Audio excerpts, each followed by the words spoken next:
தற்போது கூவத்தூரில் நமது செய்தியாளர் அன்சர் அலி இருக்கிறார். அன்சர் அலி, சொல்லுங்க, அங்கு நடைபெற்ற சட்டமன்ற உறுப்பினர்களுடைய ஆலோசனை கூட்டம் நிறைவு பெற்றதா? தற்போது அங்கு என்ன நிலவரம் இருக்கிறது, அது குறித்து சொல்லுங்க. கடந்த 9ஆம் தேதி அதிமுக பொதுச் செயலாளர் சசிகலா பெரும்பான்மை சட்டமன்ற உறுப்பினர்களின் ஆதரவு கடிதத்தோடு ஆளுநரை சந்தித்து ஆட்சி அமைக்க உரிமை கோரினார். இந்த சூழ்நிலையில் தற்போது உச்சநீதிமன்ற தீர்ப்பு சொத்து குவிப்பு மேல்முறையீட்டு வழக்கில் அவருக்கு எதிராக வந்திருப்பதால் அவரை சட்டமன்ற குழு உறுப்பினராக தேர்ந்தெடுத்தது அவர் முதலமைச்சராக பதவியேற்க முடியாத ஒரு சூழல் ஏற்பட்டிருப்பதால் சட்டமன்ற உறுப்பினர்கள், அதிமுக சட்டமன்ற உறுப்பினர்கள் தங்கியிருக்கக்கூடிய இந்த கோல்டன் பே தனியார் விடுதியில் அந்த சட்டமன்ற உறுப்பினர்களோடு ஆலோசனை நடத்தப்பட்டது. அடுத்த கட்டமாக அவர்களுள் பொதுவான ஒருவரை சட்டமன்ற குழு தலைவராக தேர்ந்தெடுத்து அவருக்கு இங்கு இருக்கக்கூடிய சட்டமன்ற உறுப்பினர்களின் ஆதரவு கடிதத்தோடு ஆளுநரை சந்தித்து ஆட்சி அமைக்க உரிமை கோருவதற்காக திட்டமிடப்பட்டிருப்பதாகவும் அதற்கான ஆலோசனை கூட்டம் தற்போது நடைபெற்று வருவதாகவும் இன்று மாலைக்குள்ளாக ஆளுநரை சந்திக்க வாய்ப்பு இருப்பதாகவும் இங்குள்ள தகவல்கள் தெரிவிக்கின்றன. அந்த கூட்டம் தற்போது வரை நிறைவு பெறவில்லை என்றும் அந்த ஆலோசனை கூட்டம் தொடர்ந்து தற்போது நடைபெற்று வருவதாகவும் இங்குள்ளவர்கள் தெரிவிக்கிறார்கள். சுகிதா, இப்பொழுது மாற்றாக யாரை தேர்ந்தெடுப்பது, ஏதாவது ஒரு சில பட்டியல்களில் யார் பெயர் இருக்கிறது, அப்படி ஏதாவது தகவல்கள் இருக்கா? அடுத்து யார் முதலமைச்சரை தேர்ந்தெடுப்பதுன்னு அந்த ஆலோசனை கூட்டத்தில் முடிவு பண்ணியிருக்காங்களா? அது குறித்து யாராவது இருக்கிறார்களா? அது பற்றி சொல்லுங்க. சட்டமன்ற உறுப்பினர்களில் குறிப்பிட்ட யாருடைய பெயரையும் தற்பொழுது வரை அதிகாரப்பூர்வமாக முன்மொழியப்படவில்லை. அவர்களுள் பொதுவான ஒருவரை தேர்ந்தெடுப்பதற்கான ஆலோசனை தான் நடைபெற்று வருகிறது. அவர்கள் அனைவரும் ஒன்றிணைந்து யாரை தேர்ந்தெடுப்பது என்று முடிவு செய்து அதற்கான அதிகாரப்பூர்வமான அறிவிப்பை வெளியிடுவார்கள். வெளியிட்ட பின்னர் அந்த பொதுவான நபர் சட்டமன்ற உறுப்பினர்களின் ஆதரவு கடிதத்தோடு ஆளுநரை சந்தித்து ஆட்சி அமைப்பதற்கான உரிமையை கோர வாய்ப்புள்ளது. எனவே இந்த செயலானது இன்று மாலைக்குள் நிறைவு பெறலாம் என்றும் இந்த ஆளுநரை சந்தித்து அந்த பொதுவான நபர் ஆட்சி அமைக்க உரிமை கோருவார் என்றும் எதிர்பார்க்கப்படுகிறது. சுகிதா, அதே போன்ற அங்கு காவல்துறையுடைய பாதுகாப்பு அதிகரிக்கப்பட்டிருக்கிறது. காவல்துறை உயரதிகாரிகளுடன் ஆலோசனை கூட்டம் எல்லாம் அங்கு நடைபெற்றது. அதில் என்ன முடிவுகள் எடுக்கப்பட்டது, அது குறித்த தகவல்களை சொல்லுங்க. இன்று காலை உச்சநீதிமன்ற தீர்ப்பு வருவதற்கு முன்னால் வரை அந்த கூவத்தூர் பிரதான சாலையுடன் கோல்டன் பே ரெசார்ட்டின் அந்த தனியார் விடுதி செல்லக்கூடிய அந்த சாலை சந்திப்பில் நிறுத்தி வைக்கப்பட்டிருந்த காவல்துறையினர் சுமார் 500 பேர் தீர்ப்பு வந்ததற்கு பின்னாக இந்த கோல்டன் பே ரெசார்ட்டின் அருகில் கொண்டு வரப்பட்டிருக்கிறார்கள். சுமார் 2000 காவல்துறையினர் இந்த தனியார் விடுதிக்குள் உள்ளாகவும் தனியார் விடுதியை சுற்றிலும் பாதுகாப்பு பணியில் ஈடுபட்டிருக்கிறார்கள். அது தவிர வடக்கு மண்டல ஐஜி செந்தாமரை கண்ணன் வந்திருக்கிறார். அவர் அடுத்த கட்ட நடவடிக்கைகள் குறித்து ஆலோசனை செய்து வருவதாகவும் தகவல் வந்துள்ளது. அதே போல அதிரடி படையினரும் இங்கு விரைந்துள்ளனர். அவர்கள் அனைவருமே இந்த தனியார் விடுதியை சுற்றி பாதுகாப்பு பணியில் தொடர்ந்து ஈடுபட்டு வருகிறார்கள். எந்த விதமான அசம்பாவித சம்பவம் நிகழாத வண்ணம் இங்கிருந்து எப்படி இவர்களை பாதுகாப்பாக வெளியே கொண்டு வருவது என்பன உள்ளிட்ட ஆலோசனைகள் நடத்தப்பட்டு வருகின்றன.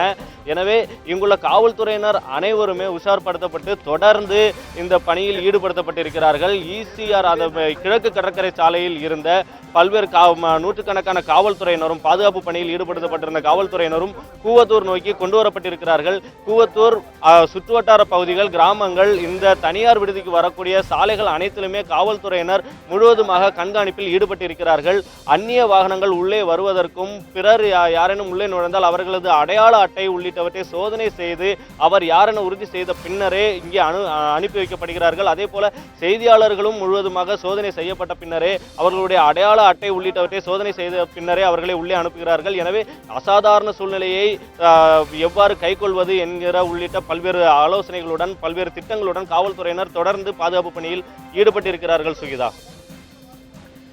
அதாவது பார்த்தீர்கள் என்றால் இப்பொழுது அங்கு ஒருவேளை அவர்கள் ஆலோசனை கூட்டத்திற்கு பிறகு அங்கு வேறு யாரையாவது மாற்றாக இப்பொழுது முதல்வராக தேர்ந்தெடுக்கப்பட்டாலும் அதன் பிறகு, ஏனென்றால் இப்போது உச்சநீதிமன்றம் இன்று மாலைக்குள் விசாரணை நீதிமன்றத்தில் சரணடைய சொல்லி இருக்கிறது.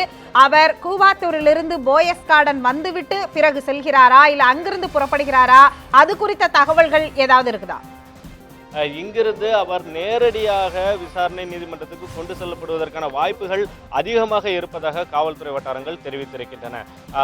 எனவே இந்த ஆலோசனை கூட்டம் நிறைவடைந்த பிறகு இங்கிருந்து அவர் அழைத்து செல்லப்படுவார் என எதிர்பார்க்கப்படுகிறது. சுகிதா, அடுத்த கட்டமா அங்கு வந்து பார்த்தீர்கள் என்றால் அஇஅதிமுகவுடைய முக்கிய நிர்வாகிகள் சட்டமன்ற உறுப்பினர்களை தாண்டி வேறு யாரெல்லாம் அங்கு இருக்கிறார்கள், வேறு யாராவது அங்கு இருக்கிறார்களா கூட ஆலோசனை கூட்டத்தில்? அது குறித்த தகவல்கள் இருந்தா சொல்லுங்க. ஆதரவு சட்டமன்ற உறுப்பினர்கள் மற்றும் நாடாளுமன்ற உறுப்பினர்கள் ஒரு சிலர், வைத்தியலிங்கம் உள்ளிட்டோர் இங்கே இந்த தனியார் விடுதியில் இருக்கிறார்கள். அது தவிர அவர்களது ஆதரவாளர்கள் நிறைய பேர் இங்கே இருந்தார்கள். அவர்களில் பாதி பேரை காவல்துறையினர் வெளியேற்றி இருக்கிறார்கள்.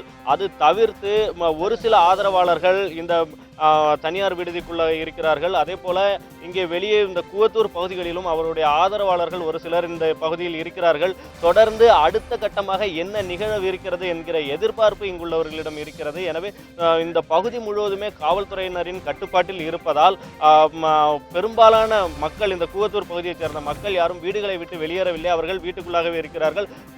பொதுமக்கள் கூடுவதையும் காவல்துறையினர் தடுத்திருக்கிறார்கள். எனவே இந்த தனியார் விடுதி தவிர்த்து இங்கிருந்து வெளியே செல்லக்கூடிய அந்த கூவத்தூர் கிராமம் ஒட்டுமொத்தமாக காவல்துறையினரின் கட்டுப்பாட்டில் இருப்பதால் பொதுவானவர்கள், வெளியாட்கள் உள்ளே வருவதற்கான சாத்தியக்கூறுகள் இல்லாததால் இந்த கிராமமே வெறிச்சோடி காணப்படுகிறது. சுகிதா, அதாவது அதிமுகவுடைய சட்டமன்ற உறுப்பினர்களுடைய மனநிலை என்னவாக இருக்கிறது? அதாவது இன்று காலை கூட பார்த்தீர்கள் என்றால் சட்டமன்ற உறுப்பினர் செம்மலை அங்கிருந்து ஓபிஎஸ் அவர்களுக்கு ஆதரவு தெரிவித்து இங்கு வந்திருந்தார். இப்போது அங்கு இருக்கக்கூடியவர்கள் இந்த உச்சநீதிமன்ற தீர்ப்புக்கு பிறகு என்ன மனநிலையில் இருக்கிறார்கள்? அது குறித்த தகவல் இருந்தா சொல்லுங்க.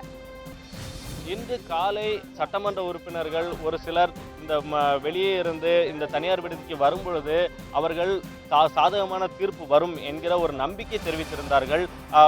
ஒரு சில சட்டமன்ற உறுப்பினர்கள் இன்றைய தீர்ப்புக்கு பிறகு நாங்கள் முதலமைச்சராக சசிகலாவை தேர்ந்தெடுத்து விடுவோம், சசிகலா முதலமைச்சராகி விடுவார் என்கிற நம்பிக்கையை அவர்கள் தெரிவித்துவிட்டு வந்திருந்தார்கள். தற்போதைய சூழ்நிலையில் இப்பொழுது இந்த தீர்ப்பு வெளியான பிறகு ஆலோசனை கூட்டம் நடைபெறுவதால் அவர்களின் மனநிலை பொதுவாக அடுத்ததாக யாரை தேர்ந்தெடுப்பது, அடுத்த கட்டமாக என்ன மாதிரியான நடவடிக்கைகளை எடுப்பது, ஆதரவு எம்எல்ஏக்களின் அந்த ஆதரவு கடிதத்தை பெற்று ஆளுநரிடம் கொண்டு ஒப்படைப்பது உள்ளிட்ட பல்வேறு ஆலோசனைகள் தான் நடைபெற்று வருகிறது. எனவே அவர்கள் அனைவரும் அடுத்த கட்ட நடவடிக்கைக்கான மும்முரமான பணியில் ஈடுபட்டிருக்கிறார்கள். சுகிதா, உங்களுடைய தகவல்களுக்கு நன்றி அன்சர்.